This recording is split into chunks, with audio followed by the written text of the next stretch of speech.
Magandang hapon mga kabay. So meron po akong approve dito mga kabay, 392668 liter A. Bali ang papalitan mga kabay, dalawang piyesa lang, 607 tsaka 608.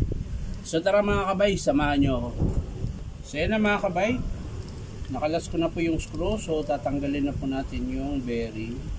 Ay, hindi bearing, carbon brass. Ayan. So yan. So ito po yung papalitan natin na 607 na bearing, pati slip. So yan mga kabay, pipress ko lang ito mga kabay. So yan na mga kabay, nakalas ko na po yung 607 na sira. Ayan. So yan po, nakakabit ko na po yung bearing na bago. So kakabit na natin yung slip na bago mga kabay. So yan, papasok na po natin sa housing. Ayan. Tapos i-screw na natin mga kabay. Kailangan mo lang ng konting palo. Ayaw.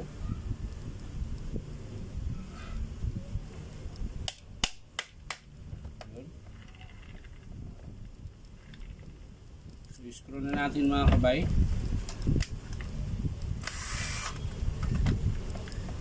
Oh, tabingi. Yun, pasok na.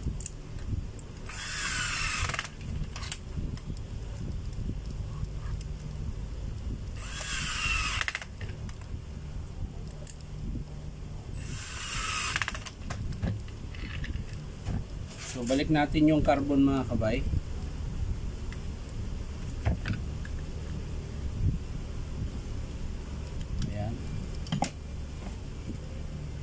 Ayan mga kabay, sasara na po natin.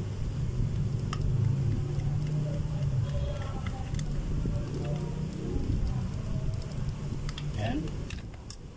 Kabila rin mga kabay.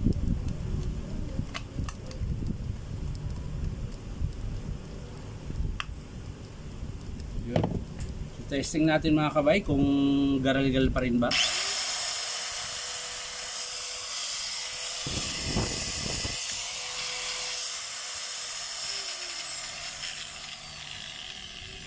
So yan lang po mga kabay, ito lang po yung pinalitan natin. Isang 607 na bearing, tsaka isang sleeve. So yan lang mga kabay, maraming salamat sa panonood at palike and share na rin po. At syempre po, subscribe po ito aking YouTube account na Inom Tabay. So maraming salamat mga kabay, bye bye.